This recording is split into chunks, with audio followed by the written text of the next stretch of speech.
So today we'll be discussing about anti-malarials. So before we get into what anti-malarials are, I'll just briefly go over what is the pathogenesis or mechanism through which malaria occurs. All right. So the main causative organisms of malaria will be five different parasites of Plasmodium species, as you already know. So we have Plasmodium falciparum, Plasmodium vivax, ovale, malaria, and a new form called novelty as well.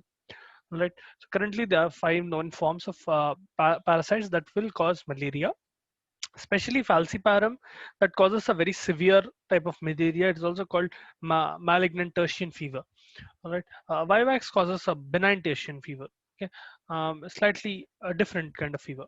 In any case, now how it occurs is the human will be the site of asexual reproduction for the parasite, whereas the female Anopheles mosquito through which it transmits, that will be the site for sexual reproduction.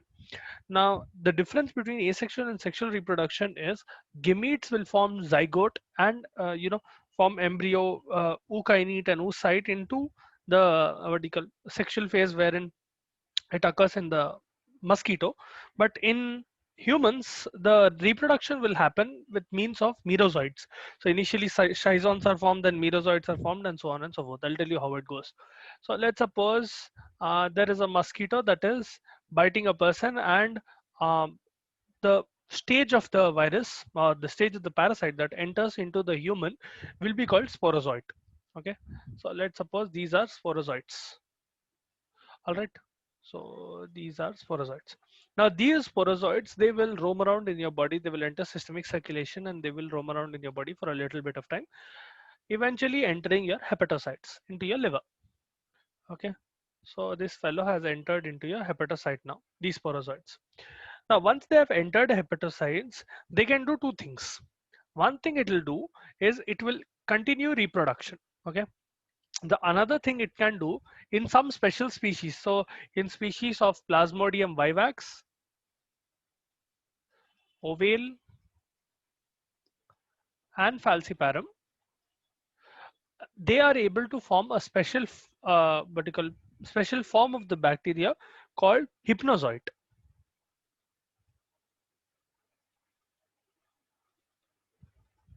Okay. Hypnozoite will be responsible for relapses. They are sedentary stages.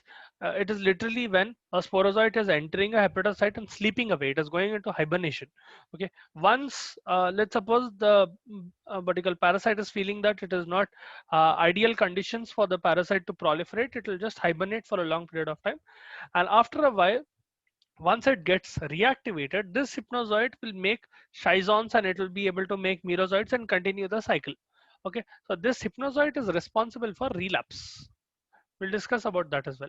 Each of these stages have a different name altogether.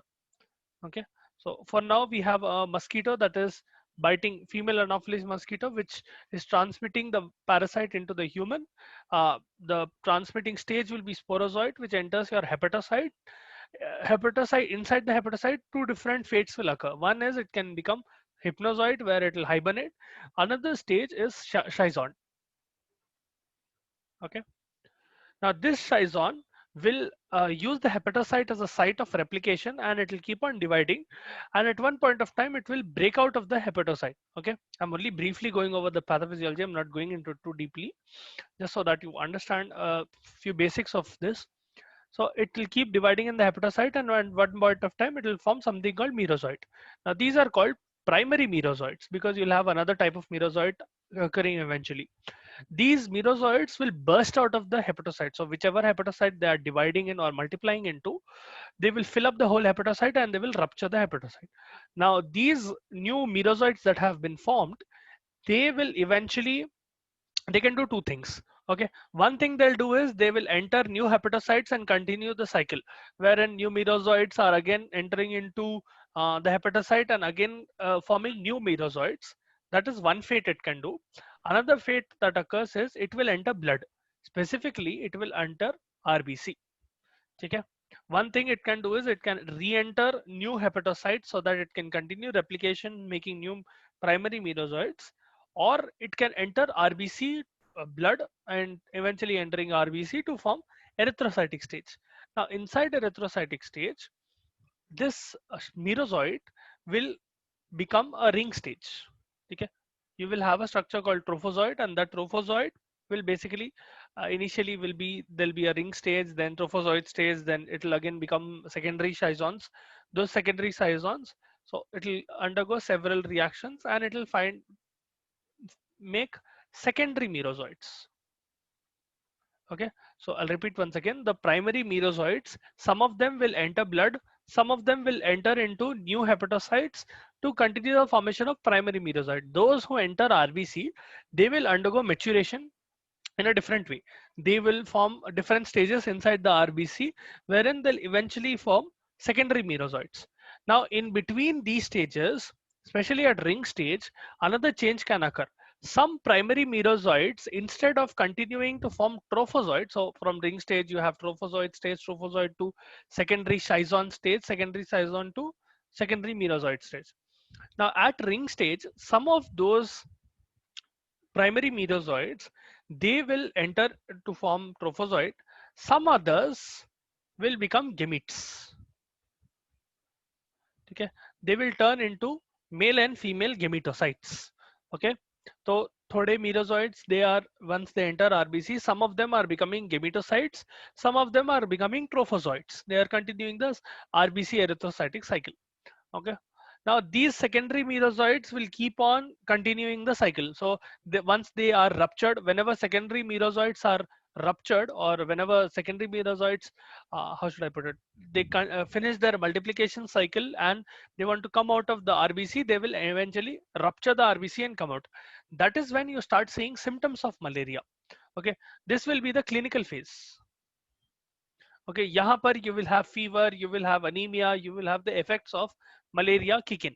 ठीक है, the cyclic fever that occurs in malaria is because of the cycle of RBC completing and secondary merozoites rupturing and coming out of the RBC.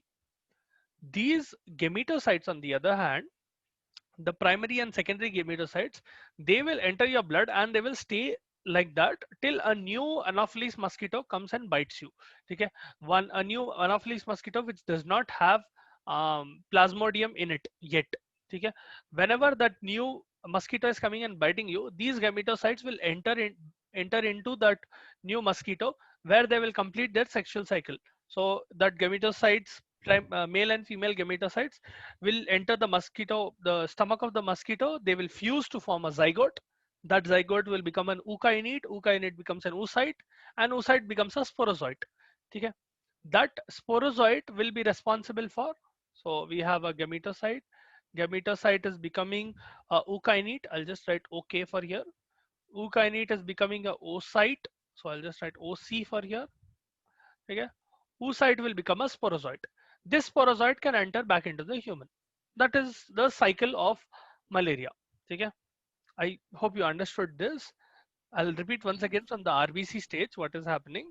RBC में जो primary merozoites enter करते, the primary merozoites that enter RBC, some of them will continue to form trophozoites, some of them will become gametocytes, male and female gametocytes. Now those that become trophozoites, they will become secondary schizons and they'll become secondary merozoites. When secondary merozoites mature, they will rupture out of the RBC, causing breakdown of the RBC, and they will enter new RBC so that they can make more secondary merozoites. Whenever RBCs rupture, that is when you see the clinical symptoms of malaria. The gametocytes, on the other hand, male and female gametocytes, they will enter a new mosquito whenever that new mosquito is coming and biting you. Okay, this is a female Anopheles mosquito which is not having plasmodium in it yet. Okay, so these gametocytes will enter into the stomach of that mosquito, and it will form ookinete, then oocyte, then it will form sporozoites. Those sporozoites are responsible for infecting humans. So whenever that the new mosquito is going and biting another human, those sporozoites will infect those humans again and continue the whole cycle. Okay, so that is a brief explanation of how malaria occurs. Now, ये अलग-अलग stages में कैसा divide करते हैं? So any stage that is coming in RBC, those are called erythrocytic stages. ठीक है? Now erythrocytic stages में भी when you treat erythrocytic stages, there are two different types of drugs. You will have erythrocytic drugs that will work when secondary merozoites have not ruptured the RBC yet, meaning RBC is still intact but it is present in the what do you call, in the RBC. इसका मतलब क्या है? Let's suppose there is a primary merozoite like this which is present inside the RBC. Let's suppose this is the RBC and that is the primary merozoite. Okay. There are several merozoites inside the RBC, but they have not yet ruptured the RBC. This is also erythrocytic stage. And the merozoites that have ruptured out of the RBC, let's suppose they have divided a lot and they have finally managed to rupture the RBC, that is also called erythrocytic stage. The difference is that whenever rupture occurs, it will show clinical symptoms and you will be treating it.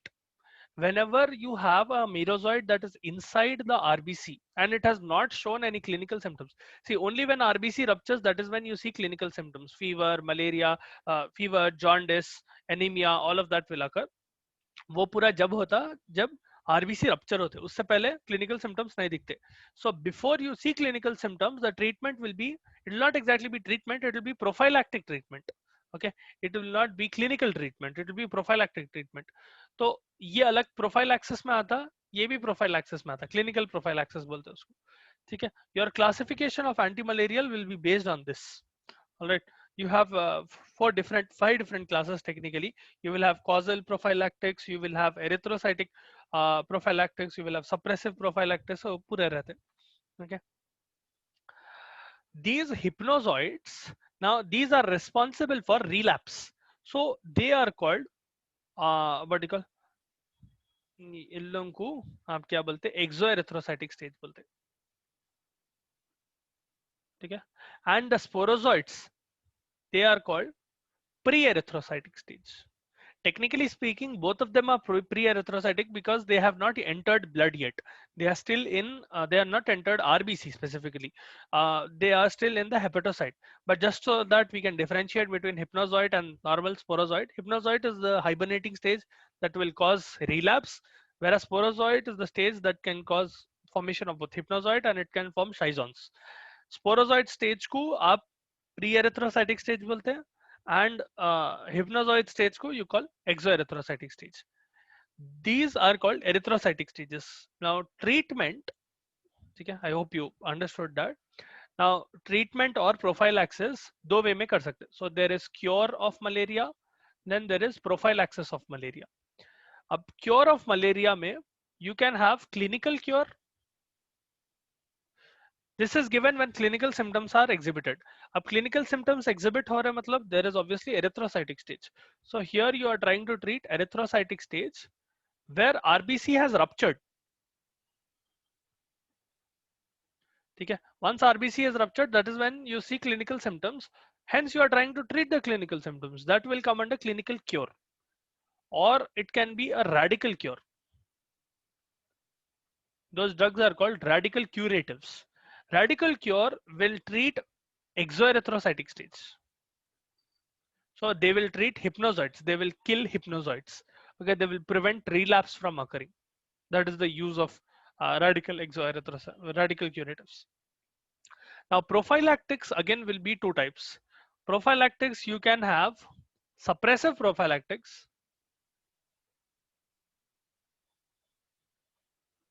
Suppressive prophylactics will suppress erythrocytic stage which has not ruptured RBC. So no RBC rupture yet. Okay. Once RBC has ruptured, that is when you will give clinical cure because you will see clinical symptoms. यहाँ पर you are trying to suppress before those clinical symptoms have occurred.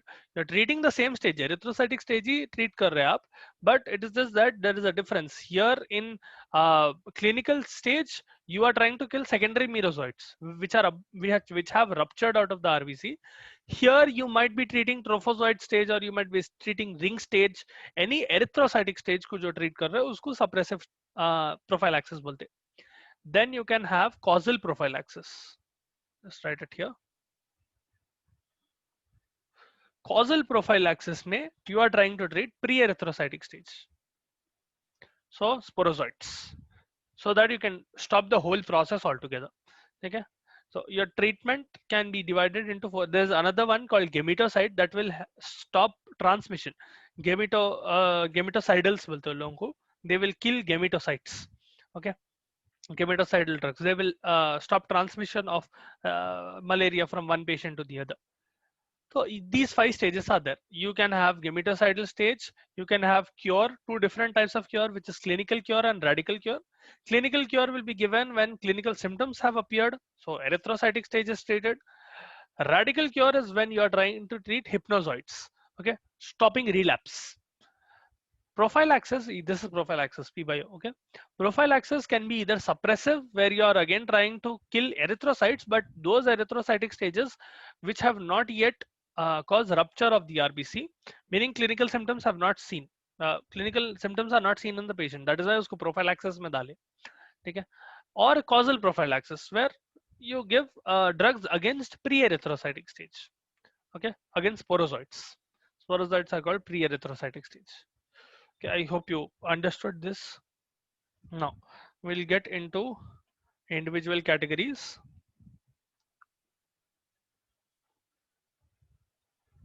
So the first class, causal prophylactics. One second. Put this back up.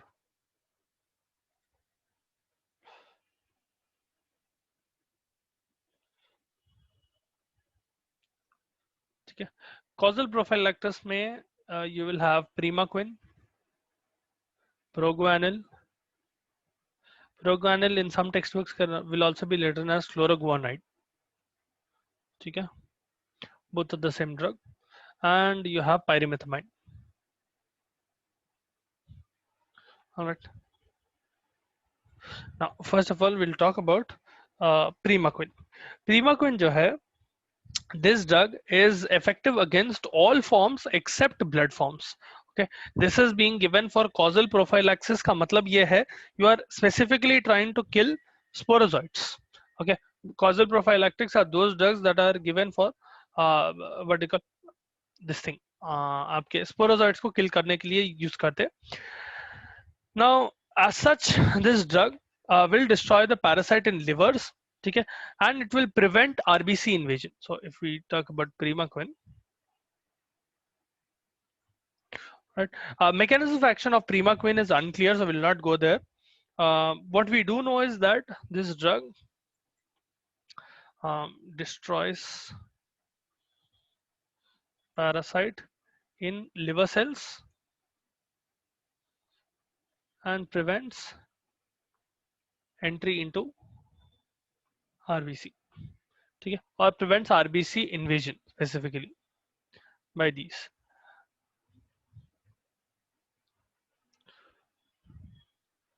All right.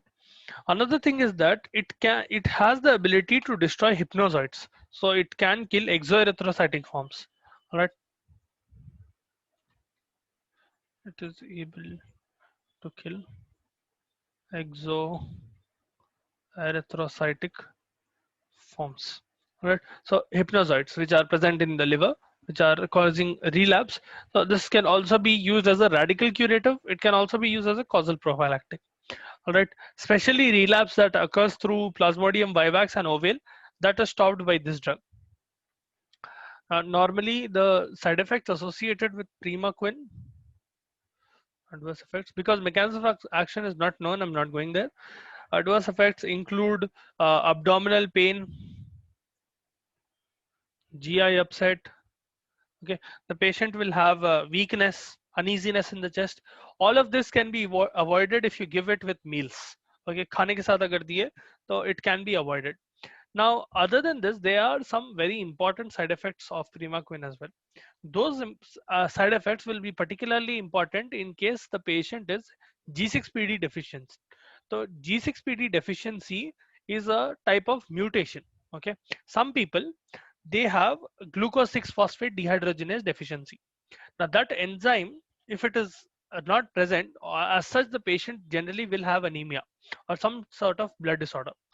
Now, in such patients who have G6PD deficiency, if you give primaquine, it will lead to hemolysis, breakdown of RBC. Okay, in G6 PD deficient patients, Primaquine causes hemolysis. It can also cause methemoglobinemia. Methemoglobinemia is a condition in which अब आपके hemoglobin में the what do you call component of your blood or your component of your RBC which is carrying oxygen, it has iron which is carrying oxygen. That iron is present in the form of ferrous. ठीक है, Fe+2 रहता है उसका form. In methemoglobinemia, it's a particular condition where ferrous will be in the form of ferric. ठीक है, so this drug can also cause methemoglobinemia. Methemoglobinemia में क्या होता? Instead of hemoglobin having Fe+2, it will have Fe+3. Ferric form में रहता iron. The problem is that oxygen will not be able to bind with ferric forms, because of which the total amount of oxygen that is being carried by hemoglobin, the oxygen carrying capacity of your RBC and your hemoglobin significantly goes down. Because of which the patient will have cyanosis, they can develop tachypnea, all of that will be associated with Primaquine. Okay. Generally, hemolysis itself is indicated with dark urine. So if you have a patient who is on Primaquine and they are showing dark urine, immediately stop the drug. Okay. The risk of hemolysis, it can also cause leukopenia, especially at higher doses, it will cause leukopenia. If you are having a patient who has SLE or rheumatoid arthritis, उन लोगों के अंदर भी hemolysis या leukopenia हो सकता. Avoid in pregnancy. Primaquine should be avoided in pregnancy. Okay, so that is about causal prophylactics. Primaquine, primary drug. Coming to the next class, these are called blood schizonticydes. Okay, these will specifically destroy parasites inside the RBC. That is why they are called what do you call blood schizonticydes. Okay, they will also inhibit or terminate clinical attacks. So destroy parasites in RBC and terminate clinical attacks of malaria. All right. Now the drugs that come under blood schizonticide will be chloroquine, very commonly used. We have chloroquine. There is proguanil. Proguanil can also be used here. You have quinine, mefloquine, and pyrimethamine. Okay. So first of all, we'll discuss about chloroquine.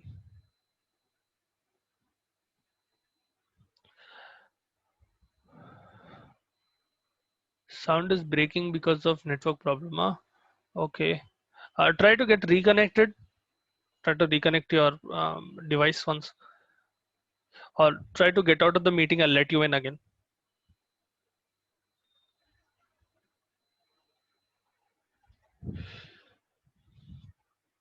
Right. So chloroquine का क्या है? Now, as such, one important thing that you need to know about plasmodium is that, let's suppose this is the RBC. ठीक है? इसके अंदर रहता है आपका hemoglobin, right? Now, hemoglobin is used by the merozoite, or to specifically tell, it is used by the primary merozoite. Right? It will metabolize hemoglobin into different compounds. Hemoglobin will be converted into heme. This is happening inside the parasite. Okay, once the parasite enters into the RBC, it will do this. It will use that hemoglobin for its own purpose. Hemoglobin will be converted into heme. This heme will be converted into hematin. ठीक है? Now hematin जो है, it is toxic to the parasite. ठीक है? As such, plasmodium cannot handle hematin. So what it will do is, it will convert this hematin into another non-toxic structure called hemozoin. Okay, I'll repeat once again. Inside the RBC, once your plasmodium has entered the RBC. It is using hemoglobin for its own purpose. Okay, it is metabolizing hemoglobin for its own purpose. As such, it will convert hemoglobin into heme. Heme is converted into hematin. This is a toxic product, toxic to the parasite. Okay. Now this hematin, if it stays as such, it will kill the parasite. So what the parasite will do is it will convert hematin into hemozoin. It will convert this by one particular enzyme called heme polymerase.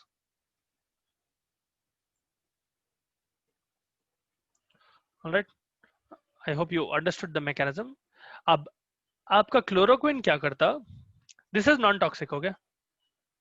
Hemozoin is non-toxic. This is so that the parasite can live. Now, chloroquine is the inhibitor of heme polymerase. ठीक है? अब आप heme polymerase को अगर inhibit करें, the result will be that hematin will not be converted into hemozoin. Hematin starts getting accumulated inside the inside RBC, and hematin will literally rupture the membrane of the parasite, leading to parasitic death. All right. So we are stopping the metabolism of hemoglobin midway. So that is the mechanism of action of chloroquine. It will literally stop one enzyme which is converting a poisonous compound for the parasite into a non-poisonous form.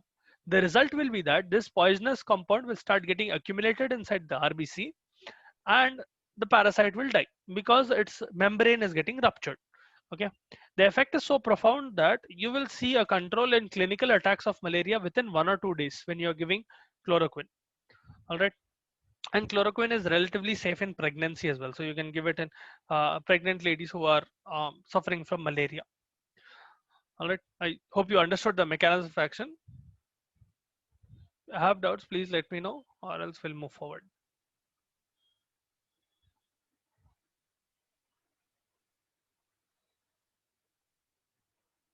Cool.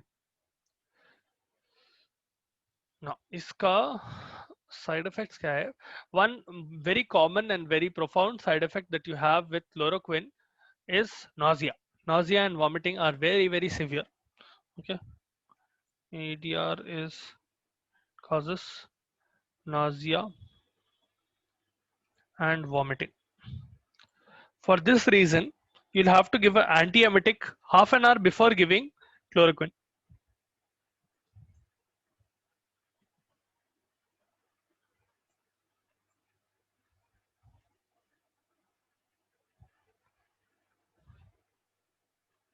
Now you can use domperidone. Domperidone is usually used as an antiemetic.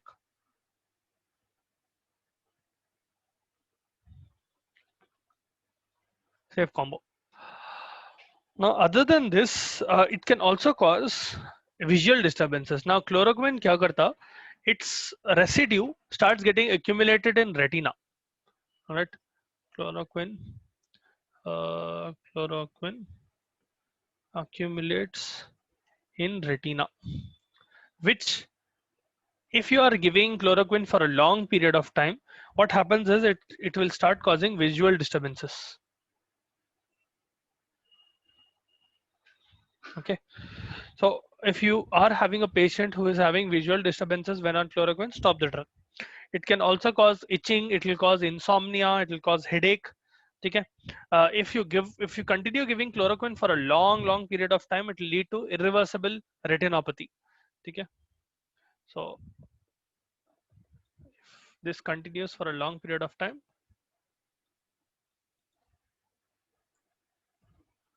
so basically you're continuing chloroquine for a long period of time, it will lead to irreversible retinopathy. Okay, irreversible damage to your retina. Now, as such, if you give IV of chloroquine, it might cause hypotension, and arrhythmias. All right. Now, coming to PK of the drug, it gets absorbed orally. Excellent absorption. Oral absorption is very good. It will get metabolized in liver. So, hepatic metabolism, urinary excretion. T half is very long. T half is around 3 to 10 days. The half is 3 to 10 days. Okay. Now, chloroquine has some other effects as well. Chloroquine, as such, will act as a local irritant. You can use it as a local anesthetic. It has a mild local anesthetic effect. It has a very weak skeletal muscle relaxing effect. It works as an antihistamine. It has an anti-arrhythmic effect.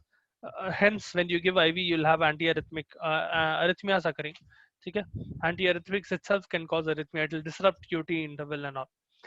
Chloroquine can also be used as an anti-inflammatory in rheumatoid arthritis. Rheumatoid arthritis में जो है एक special type of drug combination देते हैं, उन लोगों को DMARDs बोलते हैं, अलग class of drugs रहते हैं, disease modified anti-rheumatic drugs बोलते हैं लोगों को. उसके अंदर you can give chloroquine. It has a very strong anti-inflammatory effect, hence it can be used as a DMARD. Okay, so that is about chloroquine. We'll continue with the rest of the drugs tomorrow, day after tomorrow. I hope you understood.